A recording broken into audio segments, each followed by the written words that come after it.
Nous allons voir dans ce nouveau chapitre comment faire le grand saut. Nous sommes toujours en présence du livre donc de Choisir la joie de Sanaya Roman. Donc sur ce chapitre, faire le grand saut, l'auteur nous indique comment passer à de nouvelles idées qui viennent vraiment correspondre à nos objectifs du présent. Ainsi, dit-elle, les idées nouvelles ou d'avant-garde ne viennent pas toujours comme le mental le souhaite.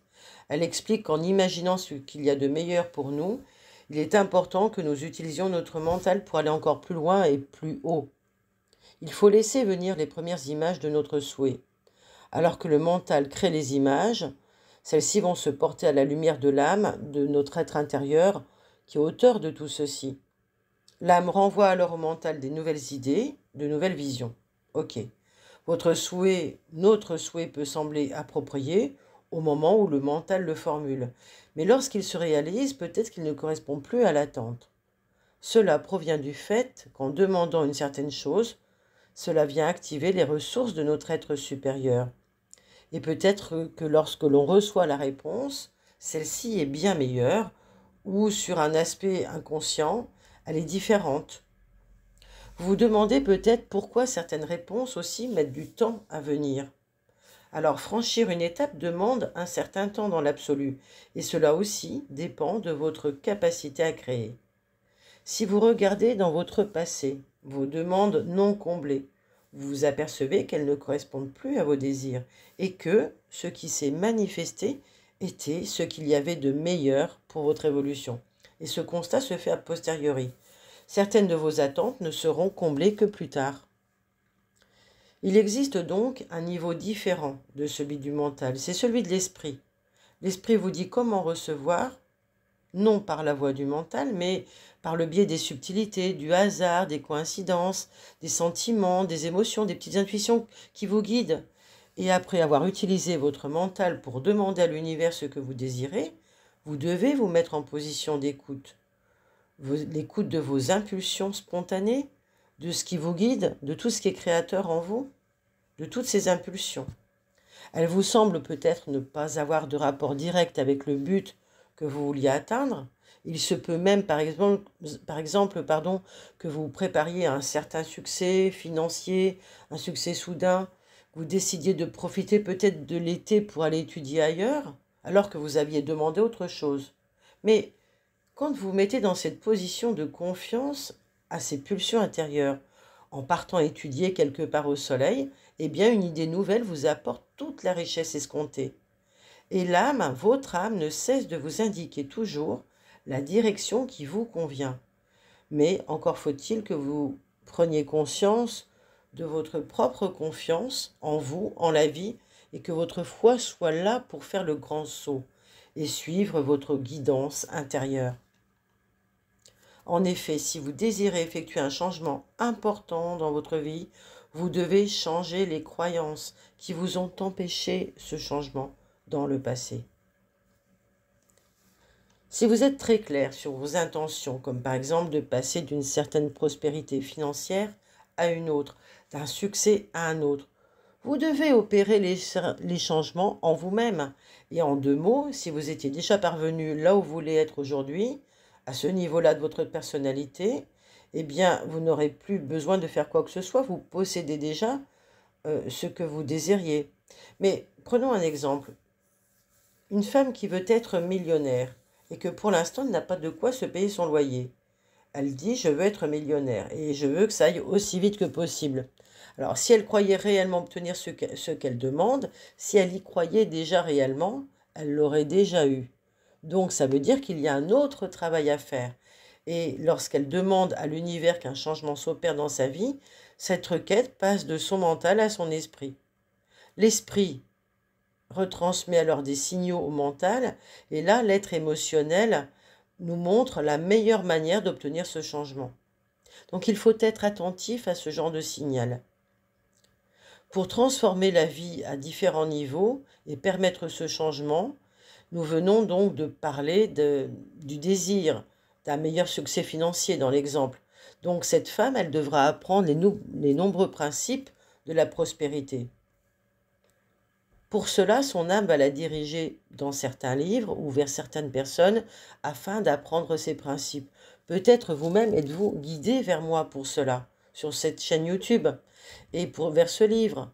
Donc, comprenez que cela fait partie du processus de votre esprit qui souhaite vous amener la prospérité, ou la joie, ou l'abondance. Pour cela, donc, l'âme de la personne la dirige vers certains livres, ou vers certains principes, vers certaines personnes, vers certains guides. Il se peut qu'elle ne désire pas véritablement abandonner, d'une part, les images liées à son infortune, ces images passées qui lui appartiennent. Il se peut que son cœur ne soit pas suffisamment ouvert pour recevoir et mériter tant d'argent. Peut-être a-t-elle des croyances limitantes inconscientes. Elle devra donc recevoir de multiples leçons qui l'aideront à ouvrir son cœur. En fait, son manque de confiance est peut-être tel que son succès doivent attendre qu'elle développe d'abord sa foi et sa confiance en la vie. Et quelle que soit sa demande, il se peut que, ou votre demande, il se peut que vous ayez abandonné quelque chose pour la satisfaire. Exemple, si vous demandez de l'argent, vous devez abandonner toutes vos images de manque, votre façon de vivre qui est le reflet de votre manque, de votre frustration et ainsi de votre façon de dépenser, d'acheter. Votre âme vous présentera ainsi de nombreux défis et diverses opportunités pour progresser et pour vous aider à abandonner ces images de manque. Et cela fera partie de votre chemin. L'argent pourra arriver d'abord sous des petites formes, des petites sommes, des petits cadeaux, afin que vous puissiez exprimer votre désir déjà de le dépenser dans le sens de la circulation, dans le sens de la prospérité. Et aussi que cela permette à votre énergie interne de changer, à vos programmes inconscients de changer. Vos décisions et vos croyances vont pouvoir dès lors se transformer. Et les idées liées à la prospérité plus concrètes vont commencer à germer. Et c'est cela qui va vous permettre de gagner tout l'argent que vous désirez. Cela peut prendre 1 an, 2 ans et peut-être même plus avant que tous vos programmes concernant le manque soient clarifiés et que de nouvelles idées d'abondance s'installent. Dès lors que cela sera fait, vous pourrez ensuite créer de nouvelles manières d'attirer ce que vous voulez dans votre vie, la richesse, et vous pourrez affiner ceci jusqu'à ce que la prospérité soit pour vous un état de fait. Certaines personnes arrêtent si tous les résultats ne parviennent pas rapidement, parce que leur mental ne fait pas le lien existant entre les leçons de la vie qu'elles reçoivent au quotidien et ceux qui demandent de la transformation. Elles ne font pas le lien. Leur mental se met à croire que les événements les conduisent dans des directions complètement opposées, malgré leurs demandes répétées. Et elles se retrouvent donc, par voie de conséquence, toujours dans les situations contraires à celles désirées. Alors, quoi qu'il en soit, retenez que si vous êtes suffisamment attentive ou attentif pour voir combien ces oppositions ou ce qui vous apparaît comme tel vous permettent en fait, sont là exactement pour vous permettre d'évoluer, vous comprendrez que ces événements transforment votre énergie et vous ouvrent d'une certaine manière les portes pour vous permettre de recevoir ce que vous demandez.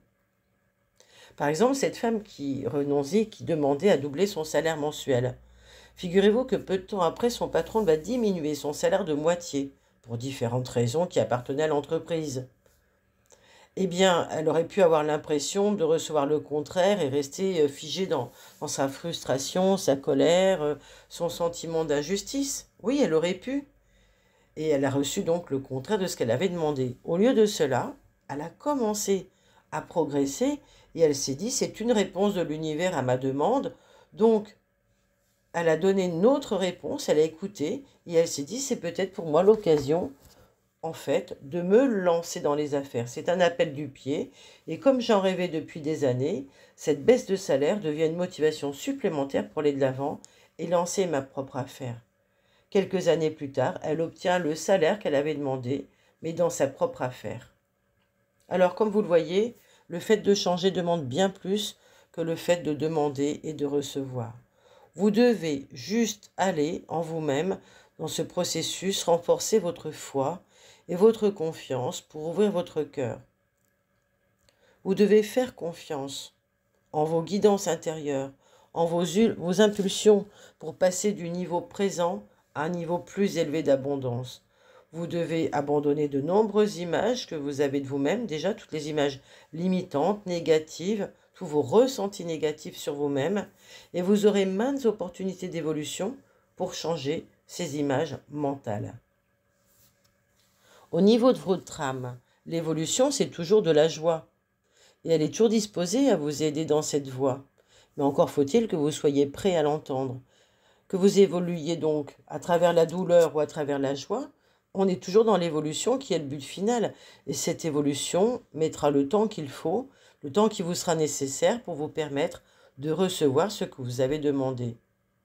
L'âme laisse le temps au mental, le temps du corps, le temps de votre vie évoluer pour, peut-être avec tout votre libre arbitre, pour vous permettre de choisir vos buts et pour vous permettre de les choisir en conscience, de voir ces changements qui sont nécessaires pour vous permettre de parvenir à l'état désiré.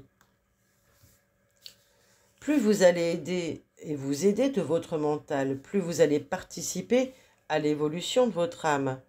Lorsque de nouvelles idées naissent de votre mental, il s'élève et s'unit à votre esprit qui se place hors des énergies denses du plan terrestre.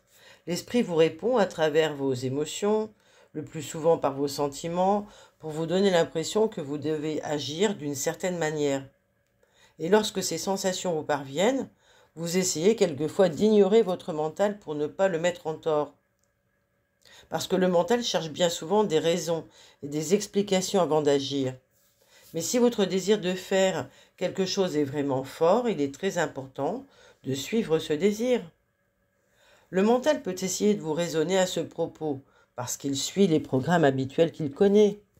Donc, ce désir impérieux qui vient de votre âme et qui a une vision plus élevée, plus large, que votre mental lui-même ne peut concevoir afin d'obtenir ce que vous avez demandé, eh bien, ce désir impérieux peut vous conduire dans une direction que votre mental ne peut prévoir. Ainsi, vous prendrez la décision, un peu comme une étape à franchir, de suivre cette guidance intérieure, ce sentiment intime de votre âme. Vous allez donc constater qu'il existe deux niveaux de réalité. Dans le premier, c'est votre mental qui se fixe des buts. Être très clair sur vos intentions est nécessaire et primordial. Faire ce qu'il faut pour y arriver. Alors, il va stimuler votre volonté. Dans le second niveau se trouve votre âme. Il y a là votre être intérieur qui diffuse dans toutes les directions, attirant à vous toutes les coïncidences, les personnes, les événements, afin de créer ce que vous avez demandé. Et tout cela se passe au-delà du plan mental. Donc vous devez bien suivre vos impulsions et vos guidances pour vous laisser porter par ce courant. J'irai même plus loin, puisque vous pouvez choisir la vitesse des réalisations de vos buts. En effet, pour abréger le délai existant entre votre demande et la réponse, il faut que vous soyez clair sur vos buts. Certains d'entre vous sont si peu précis que leur mental vagabonde sans arrêt, ne formulant aucune requête claire à leur âme. De ce fait, leur âme passe tout le temps à les guider vers la clarification de leurs désirs. Donc, le plus vous affirmerez avec clarté et précision ce que vous voulez, quel qu'en soit le domaine, mais avec un plan de progression précis, le plus vous recevrez rapidement. Il se peut que la forme ne corresponde pas exactement à votre demande, mais votre âme crée en fonction de l'essence de ce que vous vouliez. Donc pour être bien précis, il faut donner l'essence de votre demande. Cette essence correspond à l'évolution vers laquelle vous vous dirigez avec chaque changement important qui se produit en vous. Je vous suggère donc de considérer chacune de vos requêtes et de vous questionner. Quelle est l'essence de ma demande? Si vous regardez ce que vous essayez de créer, vous apercevez que vous avez déjà reçu l'essence de votre demande. Par exemple, si vous désirez une liaison amoureuse, vous n'avez peut-être besoin que de vous sentir aimé. Alors votre âme peut vous faire rencontrer cet amour sous différentes formes. Ce peut être un ami proche, un enfant, un animal familier, une promotion dans votre travail ou toute autre manière qui vous permette d'accepter de recevoir cet amour. Si vous désirez par ailleurs un corps plus svelte, l'essence de votre désir peut être l'amour de vous-même. Si vous êtes prêt à aller directement à l'essence de votre requête, lorsque vous décidez de changer, vous transformerez plus rapidement. Si vous êtes tenté de faire un grand saut dans le passé et d'y constater « Je voulais cela mais je ne l'ai pas eu », alors regardez attentivement l'essence de votre désir. Vous l'avez déjà obtenu de multiples manières, mais il faut voir encore comment. L'âme est très créative pour ce qui est de répondre à vos demandes. Elle se doit d'être créative parce que le mental est relativement restreint dans ses aptitudes à demander. L'âme, en revanche, accepte toutes les demandes orientées vers l'évolution et les diffuse dans l'univers dans toutes les directions possibles. Donc il faut passer un accord entre votre mental et votre âme. Un de ces accords veut que le mental sélectionne le sens de son évolution. Et l'âme est là pour faire un focus et agrandir cette image et tous les choix du mental. Le mental peut agir donc sur les différentes opportunités présentées par l'âme. Il existe une essence constante qui s'appelle une constante interrelation entre l'âme et le mental. C'est celle-ci qu'il faut rejoindre, un peu comme cette danse qui existe entre le corps et le mental. Le corps a alors la possibilité d'accepter et d'agir selon ce qu'on va lui présenter, selon les directives, mais il peut aussi les refuser. Il faut des transformations émotionnelles importantes, elles sont nécessaires avant de faire le grand saut. Lorsque vos émotions sont lourdes, tristes et négatives, l'aura qui entoure votre corps est dense, donc cela revient à conduire avec un pare-brise sale. Si vous ne pouvez pas voir ni clairement ni très loin, la lumière de votre âme ne peut pas briller. Votre âme vous guide et vous aide à en prendre conscience de ces aspects de votre vie qui sont responsables de tous les troubles émotionnels afin de les faire disparaître.